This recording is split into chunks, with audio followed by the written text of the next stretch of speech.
22 जून की रात जब ईरान की मिसाइल लॉन्च हुई तो कतर समेत सभी खाड़ी देशों में कोहराम मच गया। जैसे ही ईरान की मिसाइल कतर के अल उदैद मिलिट्री बेस की तरफ बढ़ी, वैसे ही आसमान में तेल अवीव जैसा खौफ पसरने लगा।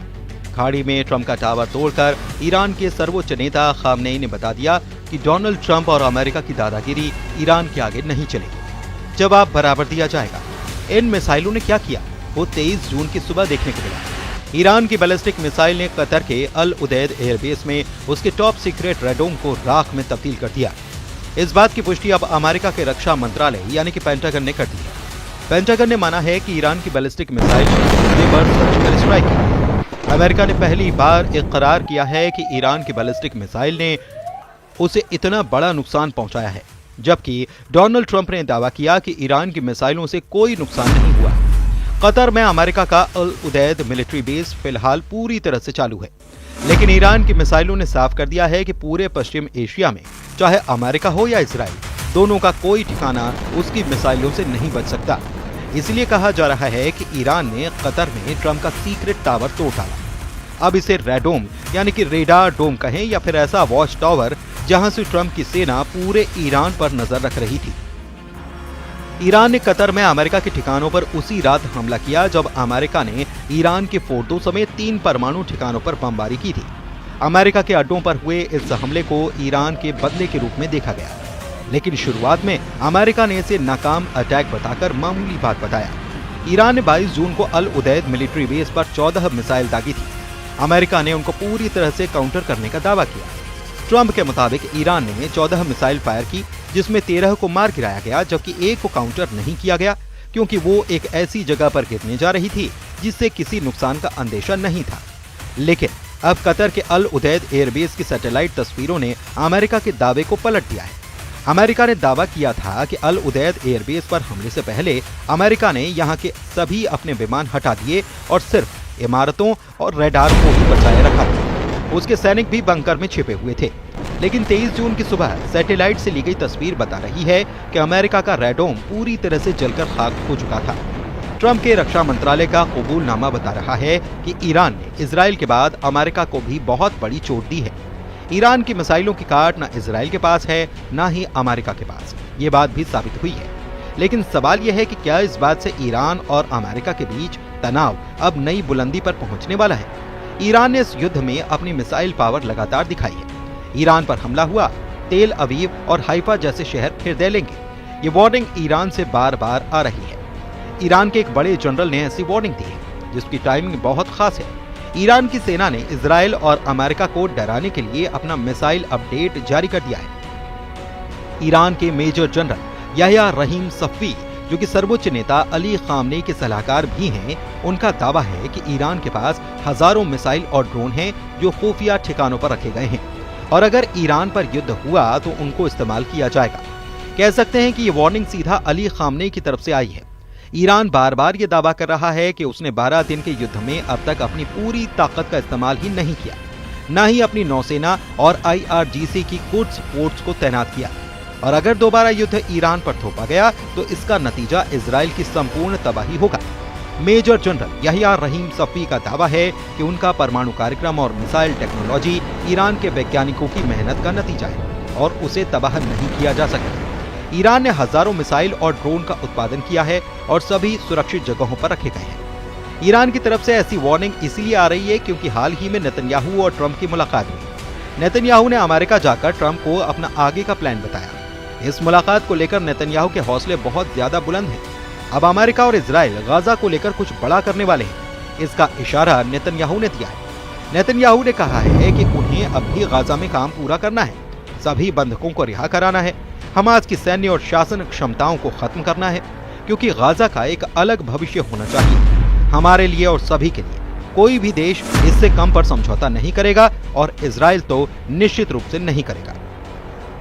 उधर ईरान की मिसाइलों को लेकर खौफ अब भी फैल रहा है, क्योंकि ईरान की तरफ से लगातार मिसाइलों के जखीरे पर आने वाली खबरों ने इजराइल और अमेरिका को टेंशन देनी शुरू कर दी। इजराइल पर हुए हमलों में ईरान की जिन मिसाइलों ने तबाही मचाई, उनमें सबसे खतरनाक फत्ताह 1 और खैबर शिकर मिसाइल शामिल है। इसमें कद्र और इमाम मिसाइलें भी शामिल हैं। फत्ताह हाइपरसोनिक मिसाइल की रेंज 1400 किलोमीटर है।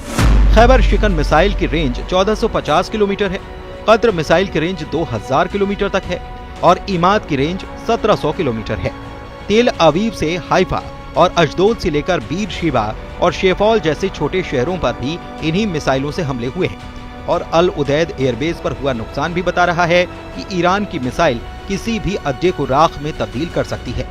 ईरान के कमांडर लगातार इजराइल और अमेरिका को वार्निंग दे रहे हैं और उसे हल्के में लेना इजराइल और अमेरिका दोनों को भारी पड़ सकता है। कतर में अल उदैद मिलिट्री बेस में अमेरिका का कम्युनिकेशन सिस्टम तोड़कर ईरान ने इरादे जाहिर कर दिए हैं। ईरान बता रहा है कि ट्रंप का हर टावर उसके रेडार पर है और मिसाइलों की रेंज में है। कतर में ट्रंप का रेडार उड़ाया एक बड़ा हमला है। इसलिए कहा जा रहा है कि ईरान ने कतर में ट्रंप का सीक्रेट टावर तोड़ डाला है। लेकिन 12 दिन के युद्ध का नतीजा न इजराइल के पक्ष में आया न ईरान के पक्ष में। 12 दिन के सीज फायर के बाद ईरान पर इजराइल के हमले बंद हुए और इस तरह इजराइल के शहरों पर ईरान की मिसाइलों की बारिश भी बंद हो गई। हालांकि अब ये सवाल उठने लगा कि क्या वाकई ईरान के परमाणु ठिकानों पर अमेरिका और इजराइल का जॉइंट ऑपरेशन कामयाब रहा। वैसे युद्ध हुआ तो ईरान के मिसाइल गोदाम फिर सैकड़ों मिसाइल लॉन्च करने के लिए तैयार हो जाएंगे। इस बात की गारंटी बार बार दी जा रही है। ये बात नेतन्याहू बहुत अच्छी तरह से जानते हैं और ट्रंप को भी इसका एहसास हो चुका है। ऐसे में ईरान की मिसाइल का धमाका कहां होगा, कौन सी मिसाइल कहां गिरेगी, इसी लेकर न सिर्फ इजराइल के मिसाइल ट्रैकिंग रेडार सिस्टम काफी प्रेशर में आ जाएंगे, बल्कि पश्चिम एशिया में अमेरिका के तमाम मिलिट्री बेस भी ईरान का टारगेट बन जाएंगे। वैसे भी ईरान को अब रूस को खुल्लम खुल्ला साथ मिलने लगा है। रूस ने अमेरिका और इजराइल दोनों को चेतावनी दी है कि अब ईरान के खिलाफ युद्ध खत्म हो चुका है, यानी कि अब जंग दोबारा नहीं होनी चाहिए या ईरान पर अब हमला बर्दाश्त नहीं किया जाएगा। रूस के तेवर देखकर ईरान भी तैयार है। ईरान में IRGC कमांडर हुसैन सलामी की वर्दी को छूकर कसम खाई गई है कि इस बार अगर हमला हुआ तो न इजराइल बचेगा और न ही अमेरिका के अड्डों को बख्शा जाएगा। मॉस्को से लेकर तेहरान तक ईरान और इजराइल का रुका हुआ युद्ध एक बार फिर से उबाल खा रहा है। ईरान के सेना अध्यक्ष अब्दुल रहीम मूसवी के मुताबिक अगर ईरान अपनी विनाशकारी ताकत दिखाएगा तो अमेरिका भी नेतन्याहू को नहीं बचा पाएगा। ईश्वर की कृपा है कि हम तैयार हैं। ईरान के लोग भी किसी भी साजिश को शुरुआत में ही कुचलने के लिए तैयार हैं। ईरान और इजराइल का युद्ध पूरी दुनिया ने देखा और सबको लगा कि यही तीसरे विश्व युद्ध का ट्रिगर पॉइंट है। अब पूरी दुनिया दो हिस्सों में बटेगी और एक खेमा दूसरे खेमे पर इतने बम बरसाएगा कि इसका अंत दुनिया के खात्मे के साथ होगा। वैसे अल उदैद एयरबेस पर हमले की तस्वीरें ये बता रही हैं कि ईरान को गंभीरता से लेने की जरूरत है। ये सीधे सीधे नेतन्याहू और डोनाल्ड ट्रंप को चेतावनी है। 12 दिन के युद्ध यानी कि इजराइल के हमलों में ईरान को नुकसान तो बहुत ज्यादा हुआ, लेकिन इस जंग का फैसला अभी सीज फायर के साथ ही हुआ है, यानी कि ईरान और इजराइल दोनों अभी एक प्लेटफॉर्म पर हैं। बेशक जीत का ऐलान दोनों तरफ से किया जा रहा है। दुनिया ने तेहरान और ईरान के बाकी शहरों पर इजराइल के हमलों को देखा है। दुनिया तेल अवीव से लेकर हाइफा और इजराइल के बाकी शहरों पर ईरान के मिसाइल हमले भी देख चुकी है। हालांकि अमेरिका में बंकर बस्टर एक्ट ने बहस छेड़ दी है कि इजराइल को अब B-2 बॉम्बर दे दिए जाएं, ताकि नेतन्याहू खुद ईरान पर अटैक करने के लिए हमेशा तैयार रहे और अमेरिका को सीधे शामिल होने की जरूरत भी नहीं होगी। ऐसा इसीलिए क्योंकि ईरान पर 22 जून को हुए बंकर बस्टर वाले हमले ने अमेरिका को भी खामनेई के सीधे टारगेट पर ला दिया है। इसीलिए बंकर बस्टर एक्ट से इजराइल को 10 गुना ताकत देने की तैयारी शुरू की जा चुकी है।